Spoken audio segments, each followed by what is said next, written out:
Cerita diawali dengan memperlihatkan beberapa orang yang sedang melakukan transaksi narkoba di sebuah bangunan terbengkalai, di mana hal itu ternyata adalah sebuah rencana yang dilakukan polisi untuk menangkap salah satu bandar besar yang selama ini sedang dicari-cari oleh polsek setempat.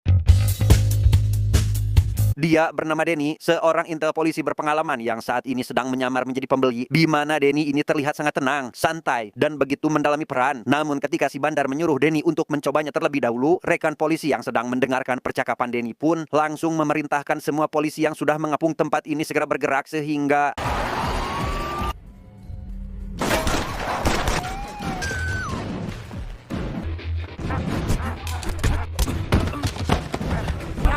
tepat ketika seluruh pasukan sedang menangkap satu-satunya bandar yang mencoba melarikan diri, Denny terlihat sedang mencoba menangkap bos bandar narkoba tersebut, di mana ketika mereka berdua sedang bertarung, Denny berhasil menangkap si bos yang tak sengaja hampir saja jatuh dari ketinggian, tetapi ya, karena Denny gagal menyelamatkan si bos dari kecelakaan tersebut, Bapak Kapolsek terlihat sangat tak puas karena orang yang selama ini ia cari malah tewas begitu saja. Sudah lama melakukan penyamaran untuk menangkap komplotan tersebut, Denny kini akhirnya bisa pulang dan menjadi dirinya sendiri. Namun ketika Denny semalaman melepas rasa rindunya bersama sang pacar, ia cukup kesal karena si pacar protes dengan pekerjaan Denny yang jarang pulang dan tak punya waktu cukup bersamanya. Keesokan paginya Denny melihat sebuah surat dari sang pacar yang memutuskan hubungan mereka secara sepihak, di mana hal itu membuat Denny merasa sedih. Namun tak lama terdengar suara seseorang yang membuka pintu rumahnya yang ternyata ya, polisi yang dipimpin langsung oleh Bapak Kapolsek tiba-tiba menggerebek kediaman Denny yang dianggap menyembunyikan narkoba, di mana setelah para polisi menggeledah seluruh rumahnya, mereka menemukan 2 bungkus barang yang disembunyikan di bawah tempat tidur, sehingga Denny yang melihat hal tersebut pun tentu tak percaya dan menganggap jika ini semua adalah jebakan. I think you've been under too long, Bowen. Somebody planted that. It's a setup. What the hell happened to you? Penangkapan tersebut membuat seluruh napi dan bandar yang telah dijebloskan ke penjara oleh Denny sangat terkejut karena tak menyangka jika polisi cerdas dan berprestasi seperti Denny bisa melakukan hal seperti itu, di mana Denny yang tahu jika dirinya hanyalah korban konspirasi pun hanya bisa pasrah dan mengikuti prosedur yang ada. Karena tingkat kriminal yang dituduhkan kepada Denny sangat berat, ia ditempatkan di penjara Blackwater atau penjara yang letaknya sangat jauh dari pemukiman yang khusus untuk menahan para napi kelas kakap. You are no longer in the United States of America. Sama seperti napi lainnya, Denny diperlakukan layaknya seorang napi dan tidak mendapat kemudahan apapun hanya karena ia merupakan mantan pejabat, Pak, seperti di negara Konoha yang selalu membeda-bedakan hukum hanya berdasarkan jumlah sogokan yang masuk ke kantong para sipir. Because for some of you, this place is the end of the line. Move out now. Di dalam sel, Denny ditempatkan bersama dengan seorang pria tua yang sudah lama mendekam di dalam penjara bernama Irving. Irving ini merupakan mantan pelatih kungfu yang tak memiliki teman sama sekali di penjara ini karena kepribadiannya yang suka menyendiri dan tertutup kepada semua orang. You used to fight? Don't touch my shit, cop. Tak lama, datang seorang sipir bernama Kirikman yang merupakan tangan kanan kepala tahanan. Ia ditugaskan untuk menjemput Denny dari sel dan segera membawanya ke hadapan kepala tahanan yang ingin sekali bertemu karena ada sesuatu yang harus mereka bicarakan. Dia bernama Burke, kepala sipir yang bertanggung jawab atas semua tahanan yang dikurung di dalam penjara Blackwater. Ia dikenal sangat tegas dalam menindak tahanan yang membuat masalah dan sengaja memanggil Denny untuk memperingatkannya agar tidak membuat masalah dengan tahanan lain. Salah satunya Vargas, yang pernah menjadi seteru abadi Denny sebelum dijebloskan ke dalam penjara. Is that understood? Yes, Warden.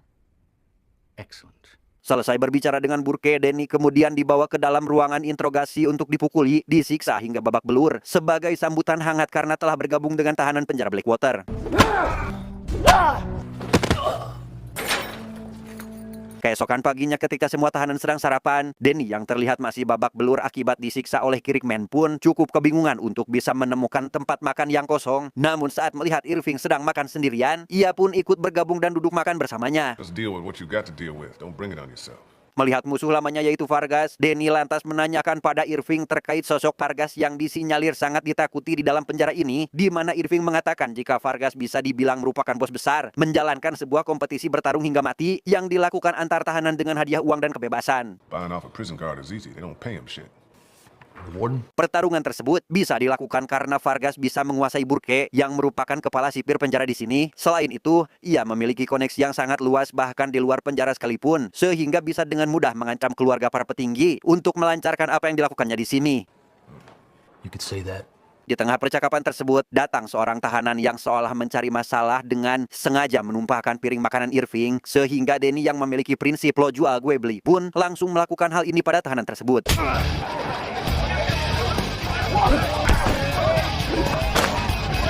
Setelah pertarungan itu, kini Danny mulai dikenal oleh tahanan lain sebagai mantan intel polisi yang cukup mahir bertarung, di mana orang yang dikalahkan oleh Danny adalah salah satu anggota kelompok geng hitam atau kelompok yang dipimpin oleh orang bernama Rollins yang saat ini sedang memberikan peringatan kepada Danny. That's your only warning, Big.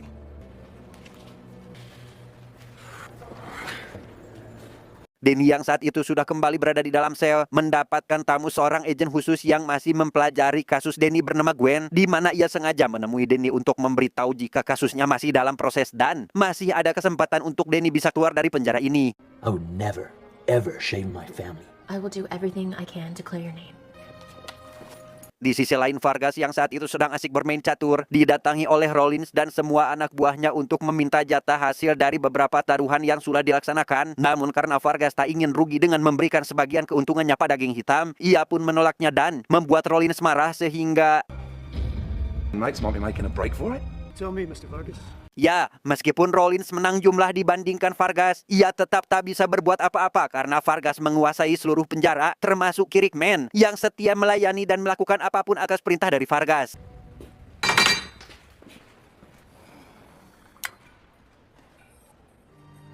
Keesokan paginya, Danny ikut bersama Irving untuk bekerja sebagai tukang laundry. Ia tentu sangat berterima kasih dan berusaha bekerja sebaik mungkin. Namun ketika sedang bekerja, ia tiba-tiba diserang oleh beberapa tahanan yang merupakan musuh lama Danny sehingga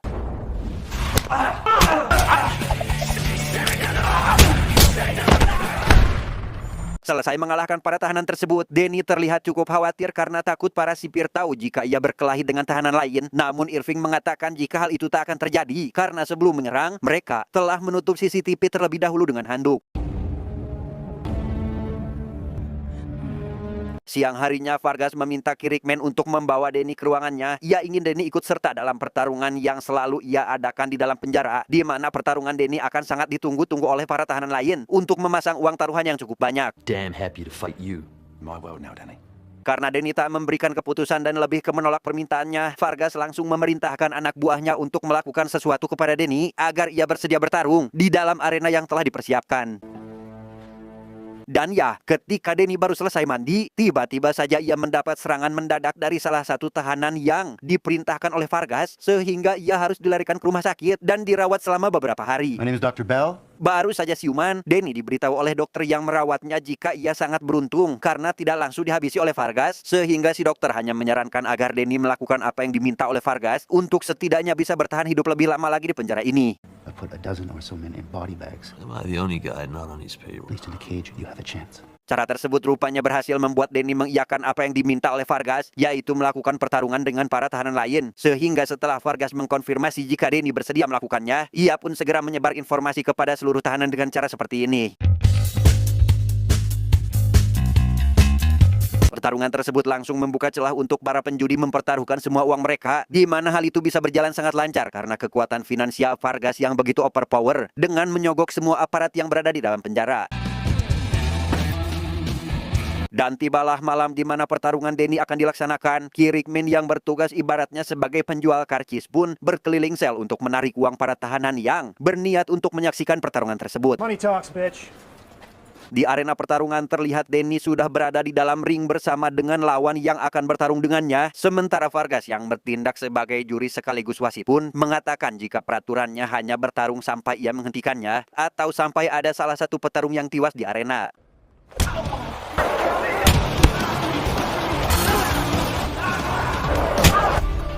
Awalnya Danny cukup terpojok karena lawan terus menyerang luka di perut Danny yang masih belum sembuh. Namun karena ia memiliki tenaga kuda dan teknik bertarung di atas rata-rata, Danny pun bisa mengalahkannya dengan sangat mudah.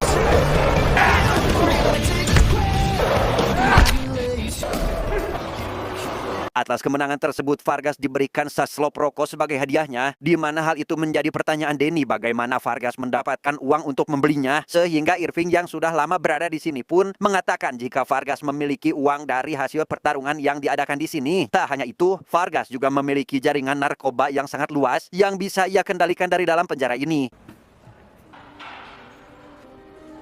Mendengar hal itu, Danny terlihat sangat terkejut dan langsung menceritakan semua informasi tersebut pada Gwen. Ia curiga jika Vargas lah orang yang telah menjebaknya, bukan tanpa alasan. Dulu Vargas merupakan pimpinan geng kriminal paling besar sebelum Danny berhasil menjebloskannya ke penjara, sehingga Vargas yang masih memiliki koneksi dengan kelompoknya itu pun bisa dengan mudah menyusun siasat untuk menjebaknya. Vargas practically owns Blackwater. The guards, even the warden, look the other way. Atas kecurigaannya itu, Danny meminta Gwen untuk mencari informasi dan memeriksa semua jalur transaksi yang telah Vargas lakukan, di mana ia tahu jika Vargas telah melakukan pencucian uang dari hasil bisnis obat terlarang yang harus segera Gwen selidiki sebelum Danny tewas di dalam penjara ini. Vargas went down for murder. The list goes on. Okay, I'll see what I can dig up. Pertarungan demi pertarungan terus berlanjut, membuat Burke cukup khawatir dengan keadaan tahanannya yang semakin tak terkendali, sehingga ia memanggil Vargas dan memintanya untuk menghentikan semua ini. Tak menghiraukan apa yang dikatakan oleh Burke, Vargas malah mengancam keselamatan keluarganya, hingga membuat Burke tak bisa berbuat apa-apa lagi. Now do you get my drift? Good. You might want to wager, Axel. Di sisi lain, Danny bersama Irving sedang bersantai sambil memperhatikan seorang pria berbadan penuh otot bernama Axel. Ia merupakan salah satu anak buah Vargas yang sangat kuat dan tak terkalahkan, seperti yang saat ini ia lakukan pada dua orang geng hitam yang tiba-tiba menyerangnya. Holy shit. Melihat kemampuan Axel yang dapat melumpuhkan lawannya hanya dengan hitungan detik, Danny tentu sangat kagum dengan kekuatannya itu, sehingga Irving mengatakan jika Axel melawan mereka dengan memanfaatkan gerakan lawannya untuk melakukan serangan balik yang mematikan. Step to the side and bam. Mendengar jika Irving tahu banyak tentang gerakan bela diri, Danny langsung meminta Irving untuk menjadi pelatihnya agar bisa terus bertahan dalam menghadapi petarung-petarung ini. Namun di tengah percakapan tersebut, datanglah Kirkman memberitahu jika beberapa hari lagi, Danny harus bertarung melawan salah satu tahanan yang cukup kuat. Not solo. He needs his trainer. Mengetahui jika ia masih memiliki cukup waktu untuk berlatih terlebih dahulu, Danny meminta Kirkman untuk mengizinkan Irving melatihnya, sehingga setelah dibujuk cukup lama, Kirkman akhirnya mengizinkan Irving mendampingi latihan yang akan dilakukan oleh Danny. Disappoint me. Right, Danny? Setiap hari, Danny berlatih bersama dengan Irving dan belajar beberapa teknik pukulan darinya. Tak hanya itu, Danny juga sesekali melihat pertarungan Axel dan para petarung lain untuk mempelajari gaya bertarung dari masing-masing tahanan.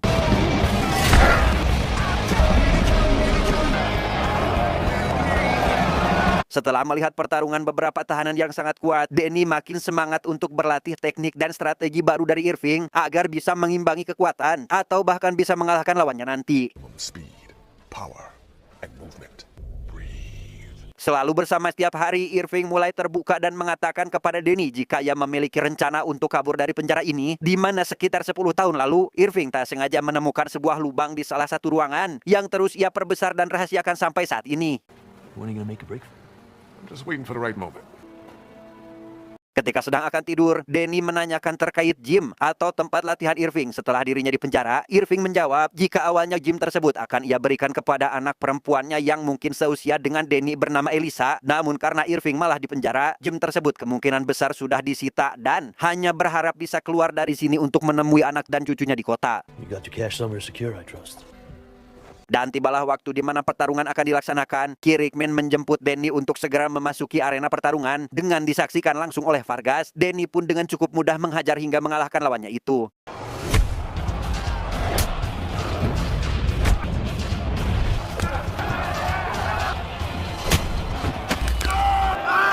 Ya, karena Danny berhasil menang, Vargas akhirnya mengiyakan permintaan Danny untuk segera keluar dari arena pertarungan. Bersamaan dengan itu, Irving memanfaatkan sibuknya Kirkman dan para sipir lainnya untuk berusaha kabur melalui jalan atau lubang yang telah ia persiapkan jauh hari. Namun karena Kirkman mengetahui rencana tersebut, Irving akhirnya bisa terkejar dan melihat Irving ditembak mati oleh Kirkman, Danny yang saat itu bisa lolos dari para penjaga pun terlihat sangat emosi namun tak bisa berbuat apa-apa, sehingga ia hanya bisa melihatnya dari kejauhan dan hanya bisa meratapi kematian sahabatnya itu. Ketika sedang berada di dalam sel, Danny tak sengaja menemukan sebuah catatan dari Irving yang berisi jika Danny berhasil keluar dari penjara, ia ingin Danny pergi melihat gym tempat latihannya dan menjamin hidup anak dan cucunya sebagai balas budi setelah ia membantu Danny di dalam penjara. My man. Di sisi lain, Gwen yang sudah mendapatkan beberapa bukti jika Vargas masih menjalankan kelompoknya dan sengaja menjebak Danny agar masuk penjara, ia membawa semua berkas tersebut ke atasannya untuk bisa lebih dipelajari lebih lanjut oleh pihak kepolisian. The ledgers are very clear as to who received them. Leave these here with me. I'll look into it further. Denny yang saat ini sedang berlatih mandiri untuk melawan musuhnya dalam pertarungan dihampiri oleh Vargas dan anak buahnya, kemudian memberitahu jika malam ini ia harus melakukan pertarungan hidup dan mati melawan jawara penjara ini yang tidak lain dan tidak bukan adalah Axel.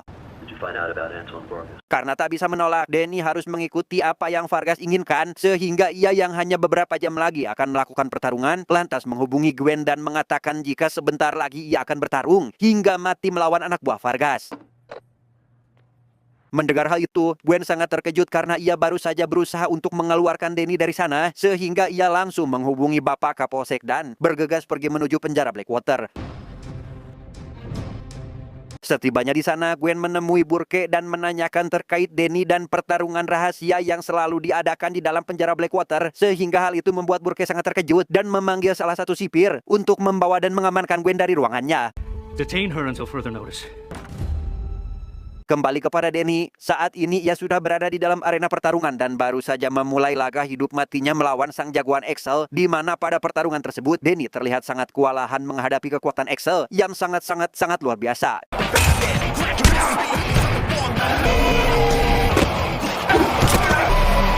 Tepat ketika pertarungan tersebut berlangsung, Burke mendapat berita dari bawahannya jika Bapak Kapolsek dan tim kepolisian tiba-tiba berkunjung ke penjara. Ia yang terlihat begitu panik pun lantas berniat untuk melarikan diri, tetapi sementara itu di dalam arena pertarungan, Denny berhasil membalikan keadaan dengan menghajar Axel hingga membuatnya terkapar tak berdaya. Namun ketika Axel akan menyerang balik, para tahanan sangat anarkis hingga bisa menjebol pagar pembatas sehingga Vargas yang melihat jika situasi sudah tidak terkendali pun pergi dari sana dan meninggalkan Kirkman yang disiksa oleh para tahanan yang sedang mengamuk.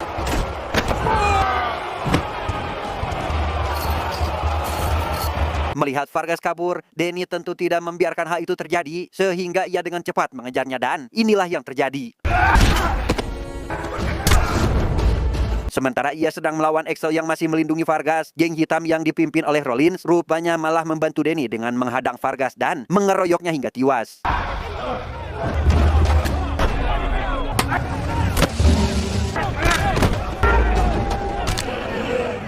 Selesai dengan Axel, Denny yang sudah sangat kelelahan pun dihampiri oleh Gwen yang saat itu sudah berhasil mengamankan seluruh penjara dengan tim kepolisian, tapi tiba-tiba ya, Bapak Kapolsek tanpa ragu menembak Axel hingga tewas di tempat sehingga Denny yang berhasil selamat dari insiden tersebut pun kini ia mengunjungi gym tempat latihan mendiang Irving untuk melaksanakan pesan terakhir sahabatnya itu.